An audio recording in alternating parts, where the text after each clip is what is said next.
ഇന്ന് എയർ ഇന്ത്യയുടെ റേറ്റ് നോക്കിയപ്പോൾ വളരെ താഴേക്ക് പോന്നിരിക്കുന്നത്. അപ്പം നിങ്ങൾക്ക് ഈ റേറ്റിനും ഇത് ഓടിച്ചാൽ ലാഭമാണ്.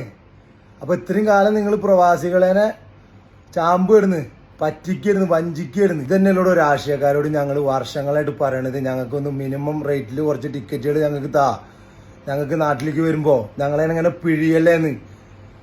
ഇന്നീ കാണുന്ന കേരളത്തിൽ കാണുന്ന ഈ സമ്പദ് വ്യവസ്ഥയുടെ അടിസ്ഥാനം എവിടുന്ന ഞങ്ങളെ പോലത്തെ പ്രവാസികളയക്കുന്ന പൈസ ഉണ്ടോ? അല്ലാണ്ട് രാഷ്ട്രീയക്കാർ കുടുംബത്തിൽ നിന്ന് കൊടുത്തിട്ടുണ്ടാക്കിയതല്ല. 18ാമത്തെ 19ാമത്തെ 20ാമത്തെ വയസ്സിൽ കേരളത്തിൽ ഓരോ വീട്ടിൽ നിന്നും പ്രവാസത്തിലേക്ക് വന്നിട്ട് അവന്റെ കുടുംബം അവൻ സ്വന്തം രക്ഷപ്പെടുത്തിയതാ. ഈ മാറി മാറി ഭരിച്ച സർക്കാരും രാഷ്ട്രീയക്കാരും കൊണ്ടു തന്നിട്ടല്ല ഇന്നീ കാണുന്ന നിലയിലേക്ക് കേരളത്തിലെ ജനങ്ങൾ എത്തിയിട്ടുണ്ടെങ്കിൽ അത് ഒരു സർക്കാരിനും മിടുക്കല്ല. ജനങ്ങൾ സ്വയം ഉയർന്നതാണ്, അവന്റെ ജീവിത നിലവാരം ഉയർത്തിയതാ. എന്നിട്ട് പ്രവാസികളേനൊക്കെ നിങ്ങൾക്ക് പുച്ഛം.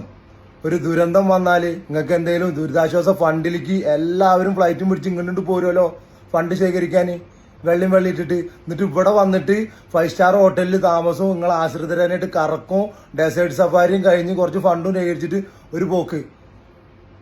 എന്നിട്ട് അവിടെ പോയാൽ പിന്നെ ഒന്നുമില്ല, ഈ പറഞ്ഞ വാഗ്ദാനങ്ങളിൽ ഒന്നുമില്ല. ഇന്നത്തെ ചങ്ങര തെങ്ങുമ്പോൾ തന്നെ ഇന്നപ്പോൾ ഒന്ന് മരിച്ച് ഇവിടെ കിടന്നിട്ട്, പ്രവാസി ഒന്ന് മരിച്ച് ഇവിടെ കിടന്നിട്ട് തൂക്കി നോക്കിയിട്ട് അവന്റെ ഡെഡ് ബോഡി നാട്ടിലേക്ക് കൊണ്ടുപോണത്.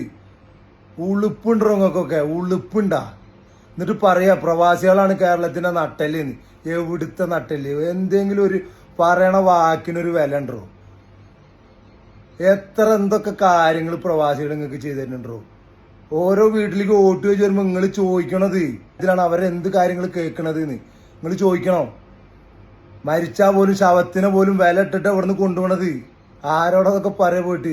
എന്തേലും പറഞ്ഞു കഴിഞ്ഞാലാ അവനെ ഒറ്റപ്പെടുത്തിയിട്ട് അവനെ ഒറ്റ തിരിഞ്ഞ് ആക്രമിച്ചിട്ട് വിടുക. അപ്പൊ എളുപ്പമായാലും കാര്യങ്ങളൊക്കെ എന്തായാലും നടക്കട്ടെ. നമ്മൾ ഇവിടെയൊക്കെ തന്നെ ഉണ്ട്. നമ്മളെ പരിപാടി ചെതറട്ടെ.